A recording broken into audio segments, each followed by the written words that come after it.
السلام عليكم ورحمة الله وبركاته. معكم مستر سعيد علي. أهلا بيكم حبايبي في قناتكم مستر سعيد علي. إن شاء الله هنشرح منهج الدراسات للمرحلة الإعدادية والمرحلة الثانوية إن شاء الله رب العالمين. إن شاء الله هنبدأ النهاردة مع الصف الأول الإعدادي في شرح الوحدة الأولى الدرس الأول بإذن الله. ركز معايا وتستفيد النهاردة إن شاء الله. درس بسيط جدا ولو صعب هنبسطه لك جدا جدا إن شاء الله.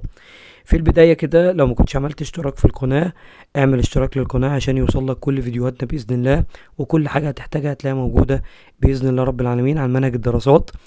وإن شاء الله رب العالمين هنبدأ أول جزئية لنا النهاردة مع الدرس الأول، نمو وتوزيع سكان قارة أفريقيا.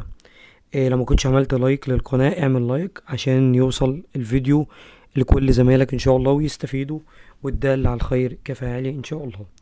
في الدرس ده إن شاء الله هندرس النمو السكاني في قارة أفريقيا، هندرس توزيع السكان في قارة أفريقيا، هندرس المشكلة السكانية في قارة أفريقيا. هتفتح كتاب الامتحان معايا إن شاء الله وتركز إن شاء الله. الكتاب مع معظم الطلبة، وحتى لو مش معاك كتاب الامتحان أي مذكرة أو مفكرة أنت شغال منها هتلاقي فيها نفس المنهج إن شاء الله. في البداية بيقول لي هنا يعد السكان المحور الأساسي في عملية التنمية. يبقى ممكن يجي سؤال في الامتحان اختر أو صح وغلط. المحور الأساسي في عملية التنمية يبقى مين هم يا جماعة؟ السكان. تمام شطار. لذلك فإن دراسة بيانات وإحصائيات السكان لها أهمية كبيرة. يعني إيه يا مستر إحصائيات السكان أو بيانات وإحصائيات السكان؟ يعني أي دولة في العالم بتبدأ تعد سكانها، تعرف عدد الذكور، عدد الإناث، صغار السن، المتوسط العمر للسكان، نعرف كبار السن. طب ليه يا أستاذ احنا بنعرف كل ده؟ قال لي لأنها تساهم في فهم التطورات السكانية من حيث النمو والتوزيع السكاني. بنقدر نفهم السكان بيتواجدوا في أي منطقة معينة أو إيه المناطق اللي بيقل فيها عدد السكان، وده طبعا بيساعد الدولة على وضع خطط تنموية مناسبة تلبي احتياجات المجتمع. بمعنى بسيط جدا ان الدولة بتبدأ تعد السكان بتاعتها عشان تبدأ تشوف هم محتاجين ايه تقدر توفره لهم في الحاضر او في المستقبل. تمام. خلي بالكم من الجزء التمهيدي ده، لان في معظم الطلبه ما بيذاكروهاش او مش بيهتموا بيها. يقول لك ده يعتبر بدايه الدرس مش هنذاكره. لا طبعا ممكن يجي منها سؤال او اتنين زي ما احنا قلنا كده في النقطه الاولى او النقطه الثانيه. طيب تعالى نمسك بقى اول جزئيه عندي وهو المحور الاساسي في الدرس، النمو السكاني في قاره افريقيا. هنا بيقول لي تطور عدد سكان قاره افريقيا. تأتي قارة أفريقيا في المرتبة الثانية عالميا من حيث عدد السكان بعد قارة آسيا. يعني رقم واحد في عدد السكان والزيادة السكانية طبعا هي قارة آسيا رقم واحد. لو خدت بالك في الرسم التوضيح اللي قدامك ده تلاقي ان آسيا ما شاء الله مساحتها كبيرة جدا، زائد ان عدد سكانها كتير قوي. اللي قدامي ده نسبة السكان. اما رقم اتنين هتلاقي بعد كده قارة افريقيا، رقم تلاتة قارة اوروبا، رقم اربعة امريكا الشمالية، خمسة امريكا الجنوبية، واخيرا استراليا. واحد يجي يقول لي يا مستر مش المفروض هم 7 قارات؟ طب هم هنا ذاكر لنا 6 قارات ليه؟ لان في القاره السبعه اللي هي القاره القطبيه الجنوبيه، ودي قاره متجمده ومحدش عايش فيها، عشان كده احنا مش بنعمل لها احصائيات للسكان. طيب يبقى كده رقم واحد عندي في السكان هي اسيا، رقم اتنين قاره مين؟ قاره افريقيا. ركز معايا بقى. بلغ عدد سكان قارتنا 1.5 مليار نسمة عام 2023. ممكن يجي يقول لك ايه الدليل على ان افريقيا تحتل المرتبة الثانية عالميا؟ نقول له ان عدد سكاننا كبير قوي، 1.5 مليار نسمة، وطبعا دي وفق احصائيات عام 2023. طب ال1.5 مليار نسمة دول بيمثلوا كام من سكان العالم يا مستر؟ 5 سكان العالم. يبقى قارة أفريقيا 1.5 مليار نسمة ده عدد السكان. طب النسبة قال لك خمس، 1/5 يعني. تمام. من المتوقع أن يصل عدد سكان قارة أفريقيا بحلول عام 2050 إلى 2.4 مليار نسمة. المتخصصين في دراسة علم السكان أو الناس المتخصصة في دراسة السكان في أفريقيا بيقولوا إن سنة 2023 وصل عددنا 1.5 مليار. ده دليل إن إحنا المؤشر اللي عنده أهو مؤشر مرتفع جدا. فهم بيتوقعوا في 2050 يصل عدد السكان ل 2.4 مليار نسمة، لان دلوقتي عدد السكان بيزيد قوي، فهم ادوا احصائية تقريبا هيوصل عدد السكان ل 2.4 مليار نسمة. خلي بالكم المؤشر هنا بيرتفع قوي. يعني مثلا بيجي يقول لك فمن الشكل البياني المقابل نلاحظ ان عدد سكان قارة افريقيا يتضاعف تقريبا كل 3 عقود. يعني عدد سكان افريقيا بيبقى بيزداد الضعف كل 30 سنة. 3 عقود يعني 30 سنة، لان العقد الواحد ب10 سنوات. طيب تضاعف عدد سكان قارة افريقيا من عام 1975 ل 2005. يعني لو ركزت كده تلاقي سنة 1975 عدد السكان وصل الضعف سنة 2005. يعني مثلا 1975 ركز كده في الرسمة، هعمل لك زوم عليها كده، هنلاقي عدد، بص كده، 1975 41% مليار نسمة. اما سنة 2005 92% مليار نسمة. يعني تقريبا 2005 ضعف 1975 في عدد السكان. وطبعا دي نسبة مرتفعة جدا جدا جدا طبعا في عدد سكان قارة مين؟ قارتنا قارة افريقيا. طيب عشان كده الناس المتخصصة في السكان بيقولوا ان سنة 2050 هيوصل عدد سكان قارة افريقيا ل 2.4 مليار نسمة، وطبعا ده معدل كبير جدا. طيب تعال نشوف بقى مين الدول الاكثر سكانا في افريقيا. اول دولة عندي دولة نيجيريا، تاني دولة دولة اثيوبيا، تالت دولة طبعا مصر. يبقى نيجيريا، اثيوبيا، مصر. وخلي بالك ده بالترتيب، يعني ممكن يجي في الامتحان يقول لك مين تاني اكتر دولة في افريقيا من حيث عدد السكان، اقول له اثيوبيا. طب مصر الدولة رقم كام في عدد السكان؟ اقول له رقم 3. طب نيجيريا رقم 1. يبقى نيجيريا، اثيوبيا، مصر. في حاجة جميلة كده ان شاء الله هنشتغل مع بعض فيها مع بعض كده طول ما احنا شغالين في المنهج. اي دولة تقابلنا لازم نجيبها من على الخريطة، لان ده اسلوب كويس جدا يخليك تذاكر الخريطة بشكل بسيط جدا. طبعا انت معاك في كتاب الامتحان او اي مذكرة او ملزمة هتلاقي فيها خرائط. اول ما تشوف اي دولة تروح تجيبها من على الخريطة. يعني مثلا احنا قلنا نيجيريا اهي، دي نيجيريا رقم 1 في عدد السكان. 2 دولة اثيوبيا. طبعا 3 دولتنا دولة مين؟ مصر. دي بالنسبة لمين؟ بالنسبة لعدد السكان اكتر حاجة نيجيريا، ثم اثيوبيا، ثم دولة مين؟ مصر. هنكمل صفحة 12 الصفحة الثانية. ما هو سبب النمو السكاني في قارة افريقيا؟ تعال نشوف ايه السبب اللي بيخلي سكان قارة افريقيا عندنا يرتفع بمعدل كبير قوي كده. قال لك اول حاجة الزيادة الطبيعية في قارة افريقيا. يعني ايه يا مستر زيادة طبيعية؟ قال لك في حاجة اسمها زيادة طبيعية وزيادة غير طبيعية. الزيادة الطبيعية يعني بطرح عدد المواليد ناقص عدد الوفيات، اللي هو الفرق بين عدد المواليد ومعدل الوفيات. طيب تعال نشوف معدل المواليد. هل معدل المواليد في افريقيا كبير ولا قليل؟ طبعا معدل المواليد في قارة افريقيا معدل كبير جدا. فلو جينا شفنا هيقول لك قارة افريقيا تعد اعلى قارات العالم من حيث معدل المواليد، حيث بلغ ضعف المعدل العالمي تقريبا عام 2023. فواحد يقول لا مستر، هو مش حضرتك بتقول قارة افريقيا رقم 2؟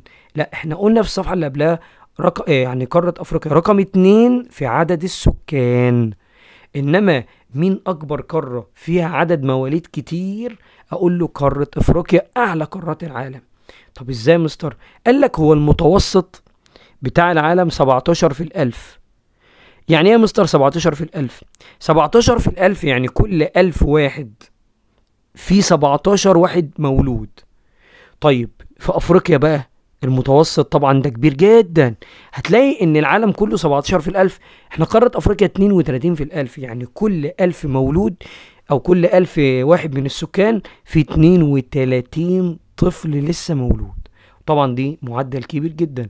فهيجي واحد يقول لك يا مستر طب ايه السبب اللي يخلي معدل المواليد المعدل كبير قوي كده؟ هنقول له في 3 حاجات.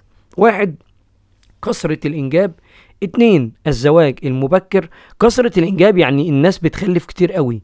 2 الزواج المبكر يعني البنت بتتجوز وسنها صغير. ضعف برامج تنمية او تنظيم الاسرة، يعني مفيش حد بيهتم ببرامج تنظيم الاسرة في الدول اللي فيها عدد مواليد كتير. يعني مش بينصحوا الناس بان هم يقللوا من ايه، من المواليد، لا، محدش بيتكلم، فتلاقي الناس بتخلف كتير جدا. طب تعال نشوف مين الدولة اللي فيها كثرة إنجاب وزواج مبكر وضعف برامج تنظيم الأسرة. دولة النيجر. تخيلوا دولة النيجر دي يا جماعة هي رقم 1 عالميا وإفريقيا من حيث ارتفاع معدل المواليد. يعني هي مش بس الأولى أفريقيا، لا، ده الأولى في العالم كله. ده دليل على إن هم عندهم مواليد بنسبة عالية قوي. تعال نشوف كده مع بعض او دولة النيجر زي ما اتعودنا موجودة فين على الخريطة. زي ما شفنا نيجيريا واثيوبيا ومصر، شوف دولة النيجر فين، ممكن يسألنا عليها ولا حاجة وقت الامتحان. لو لاحظت معايا هتلاقي دولة النيجر موجودة هنا اهي تحت دولة الجزائر. دي دولة النيجر، احنا لسه قايلين دلوقتي دي نيجيريا، وهنا مصر، وهنا دولة اثيوبيا، ولسه قايلين دلوقتي ان دي دولة مين؟ النيجر. ممكن يعمل عليها علامة هنا يقول لي مين اكبر دولة في معدل المواليد عالميا، هقول له دولة النيجر. خلي بالك عشان في ناس بتتلخبط ما بين النيجر ونيجيريا، تمام؟ خلي بالكوا بس. نستكمل مع بعض يلا. معدل الوفيات، خلاص احنا عرفنا معدل المواليد وعرفنا ان اكتر دولة في العالم هي دولة النيجر وشفناها على الخريطة. طب معدل الوفيات يا مستر؟ قال لي لا، معدل الوفيات انخفض حتى اصبح قريب من المعدل العالمي. يعني في قارة افريقيا بدأ المعدل بتاع الوفيات يقل. بس يا مستر في مشكلة، ان في دول في افريقيا عندهم معدل وفيات عالي جدا. مين اعلى دول في قارة افريقيا في عدد الوفيات؟ قال لي اول حاجة نيجيريا. يعني نيجيريا دلوقتي اعلى واحدة في عدد الوفيات، وكنا قلنا عليها في اول الدرس ان هي اعلى واحدة في عدد السكان. نيجيريا وتشاد ولسوتو. ليه الثلاث دول دول يا مستر فيهم معدل وفيات؟ قبل ما نقول ليه لازم نعرف مكانهم فين على الخريطة، ودي احلى مذاكرة. خلي الخريطة مفتوحة قدامك هتلاقي الدنيا معاك مظبوطة 100 في الخريطة. تعال نشوف بقى نيجيريا. عارفين احنا طبعا مكان نيجيريا خلاص. تشاد هتلاقي تشاد جنبها على طول، دولة تشاد. يبقى نيجيريا وتشاد، ومين كمان؟ قال لك لسوتو. لسوتو دي بقى هتلاقي تحت خالص اهي، موجودة في دولة يعني هي دولة جوه دولة، هي موجودة جوه جنوب افريقيا اسمها ليسوتو. ليسوتو وتشاد ونيجيريا دول اعلى 3 دول في معدل الوفيات في قارة مين؟ قارة افريقيا. طب ليه يا مستر بقى الثلاث دول دول معدل وفياتهم عالي قوي؟ هقول طبعا بسبب الامراض المستوطنه. يعني كل دوله بيبقى فيها مرض او فيها وباء، ربنا يعافينا يا رب، بيموت الناس، يعني ممكن ما يلاقوش له علاج. تمام؟ زي زمان كان بيقول لك في ذبابه اسمها ذبابه التيسي تيسي. ذبابه التيسي تيسي دي كانت مؤذيه جدا وكان بيموت عدد كتير جدا من دول افريقيا. ارتفاع وفيات الاطفال والامهات، يعني تلاقي فيه امهات كتير بتموت واطفال كتير بتموت، طبعا بسبب زياده عدم الاهتمام بالصحه، عدم الاهتمام بالمراه ولا بالاطفال. طفل بيبقى مولود مش بيتوفر له رعايه صحيه طبعا فبيموت. طبعا دول اكتر 3 دول فيهم معدل وفيات، نيجيريا وتشاد ولسوتو زي ما شفنا في الخريطه. طيب مما سبق نستنتج ان معدل الزياده الطبيعيه بافريقيا معدل مرتفع. طب ليه يا مستر معدل مرتفع؟ ما احنا لسه قايلين اهو، عشان المواليد كتير والوفيات قليله. فلو احنا عندنا الفرق بين المواليد والوفيات هنلاقي ان الفرق ايه؟ كبير. ما هو الزياده الطبيعيه عباره عن ايه؟ عباره عن اطرح المواليد من الوفيات. هو هنا بيقول لي في الجزء الاول ان المواليد كتير، طب هنا الوفيات هنا قليلين، فهتلاقي الفرق كبير جدا بينهم، يبقى الزياده الطبيعيه مرتفعه جدا. طب مين الدول اللي الزياده الطبيعيه بتاعتها مرتفعه؟ قال لك دولتين، دوله الصومال ودوله النيجر. الصومال والنيجر اعلى معدلات الزياده الطبيعيه. تعال نشوفهم على الخريطه عشان يبقى احنا كده بنقفل الدول يعني بشكل كويس جدا. هنلاقي هنا دولة الصومال اللي هو بيسموها القرن الأفريقي لأنها شبه القرن كده، دي اسمها القرن الأفريقي اللي هي دولة الصومال. ده طبعا مرتفع في الزيادة الطبيعية. والدولة التانية اللي هي دولة النيجر اللي احنا لسه قايلين عليها دلوقتي ان هي اعلى معدل في عدد المواليد، هي دلوقتي بتيجي بان هي فيها زيادة طبيعية كبيرة، هي ودولة الصومال. يبقى دي الصومال ودي دولة النيجر. الصفحة اللي بعد كده، وعلى الرغم من ارتفاع معدل الزيادة الطبيعية بأفريقيا إلا أنه قد انخفض في الفترة من 1970 ل 2023. يعني بيقول لي إن معدل الزيادة الطبيعية بدأ يقل شوية في قارة أفريقيا، وزي ما انت ملاحظين كده معايا من سنة 1970 كان وصل 47 في الألف، وبعد كده قل ل 32 في الألف. طب إيه اللي يخلي الزيادة الطبيعية تبدأ تقل كده؟ قال لك لأن دول أفريقيا اهتمت هي والمنظمات الدولية بضبط النمو السكاني، يعني ان هم يقللوا عدد السكان، ان هم يحافظوا على ان معدل المواليد ما يزيدش مثلا، يطوروا النظم الصحية، يبقى فيه اهتمام، يعملوا مستشفيات، يعملوا مصحات يعني يهتموا بالرعاية الصحية بشكل عام يعني، والاهتمام بصحة الأم والطفل، بيوفروا للأم الرعاية هي والطفل، وفي نفس الوقت يوفروا الأدوية للطفل أثناء عملية الولادة. فكل ده طبعا بيقلل الزيادة الطبيعية. طيب ده كله احنا اتكلمنا عنه اللي هي الزيادة الطبيعية. تعال نشوف بقى الزيادة الغير طبيعية اللي هي الهجرة. ما المقصود بالزيادة الغير طبيعية يا مستر؟ يعني الهجرة. تؤثر الهجرة الخارجية، الهجرة يعني ان الناس بتسيب مكان وتروح مكان تاني، تمام. الهجرة الخارجية في نمو وتوزيع السكان. تعال نشوف هل الهجرة دي بتأثر على السكان ولا ما بتأثرش. قال لك في نوعين من الهجرة، هجرة وافدة إلى قارة أفريقيا، وهجرة مغادرة أو نازحة من قارة أفريقيا. يعني ايه هجرة وافدة؟ هجرة وافدة يعني الناس بيجوا لأفريقيا، يعني الناس بيبقوا موجودين في قارات ويجوا عندنا احنا، يجوا عندنا في أفريقيا. الهجرة الوافدة أي التي تأتي إلى أفريقيا، ممكن تكتبها كده عادي. تعد دولة جنوب أفريقيا أولى الدول الأفريقية جذبا للمهاجرين. مين الدولة اللي بتجذب السكان أو بتجذب المهاجرين إليها؟ دولة طبعا أكيد الدولة دي دولة متقدمة عشان الناس تيجي تقعد فيها، وهي طبعا دولة مين؟ جنوب أفريقيا. تعال نشوفها على الخريطة ونعرف مكانها فين. بصوا يا حبايب قلبي، هو بيقول دولة جنوب أفريقيا، يبقى هي موجودة في جنوب أفريقيا. هي أصلا اسمها جنوب أفريقيا عشان هي موجودة في أقصى جنوب أفريقيا، هي الوحيدة اللي في الجنوب تحت اهي دولة جنوب أفريقيا. وكنا لسه قايلين من شوية دولة ليسوتو، دي دولة جنوب أفريقيا، الدولة الكبيرة دي. طبعا دي دولة متقدمة عشان الناس بيجوا يقعدوا فيها.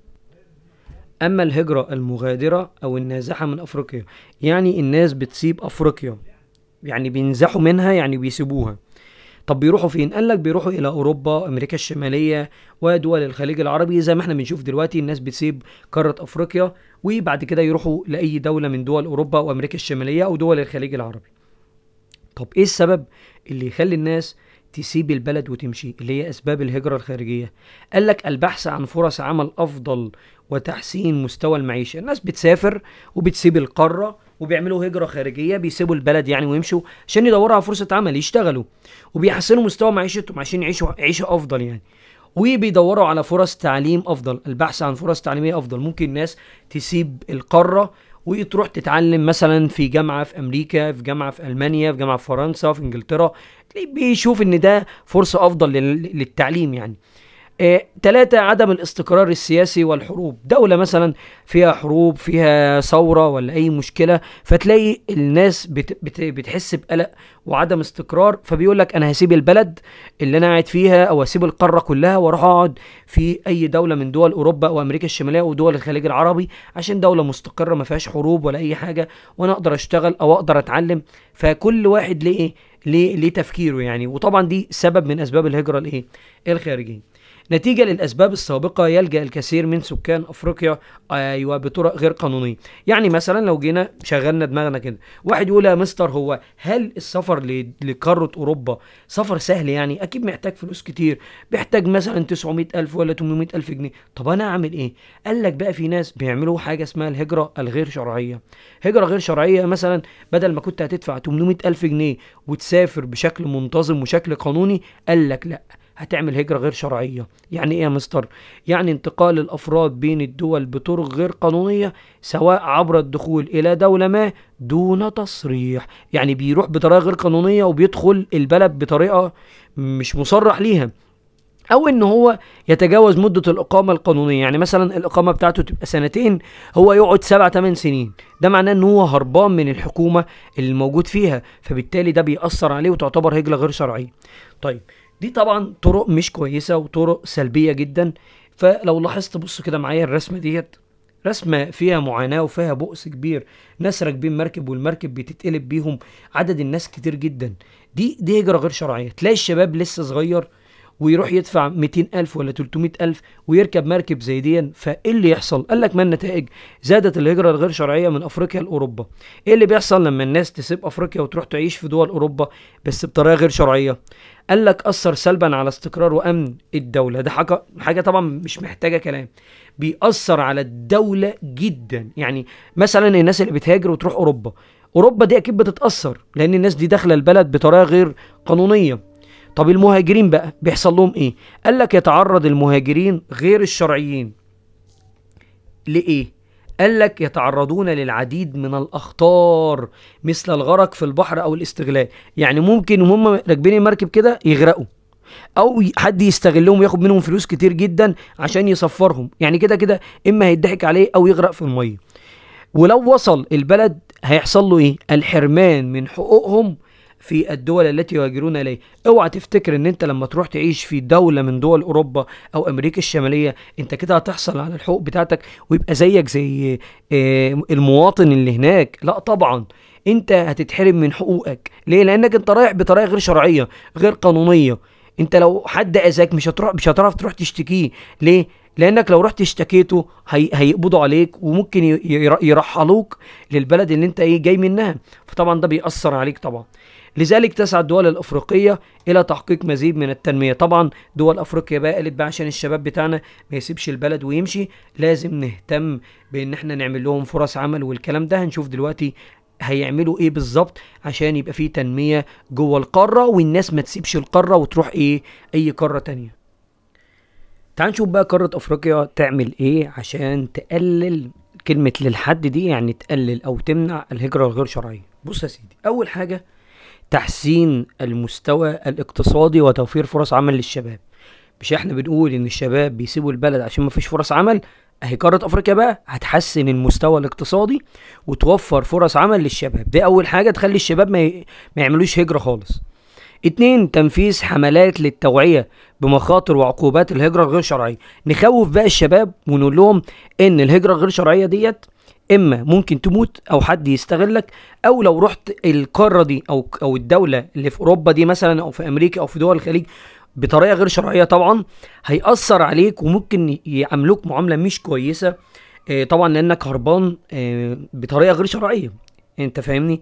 فنعمل حملات ونوعي الشباب ان ده غلط. 3، فرض عقوبات على من يقومون بتسهيل الطرق غير قانونية لتشجيع الأفراد على هذه الهجرة. يعني نفرض عقوبات على الناس اللي بتسهل السفر للشباب بطريقة غير شرعية. الناس اللي بيبقى عندها مراكب زي دي مثلا، اللي بيلموا فلوس من الشباب وبيعملوا لهم الباسبور مثلا المزور، فالناس بتهاجر بطريقة غير شرعية. نقبض بقى على الناس ديت ونعاقبهم، وقتها محدش هيقدر يعمل هجرة غير شرعية نهائيا. طيب 4، الاستثمار في التعليم والتدريب المهني.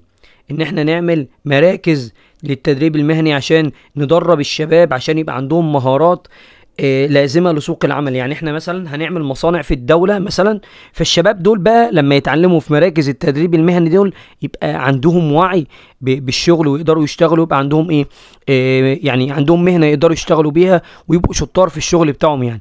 5، معالجة الأزمات الإنسانية والصراعات المسلحة التي تدفع الأفراد للهجرة. يعني نحاول نمنع الحروب أو المشاكل اللي بتحصل في أي بلد عشان السكان بتاعها ما يمشوش، زي مثلا فلسطين أو زي مثلا دولة سوريا أو غيره من الدول اللي تعرضت للحروب أو الأخطار عموما يعني.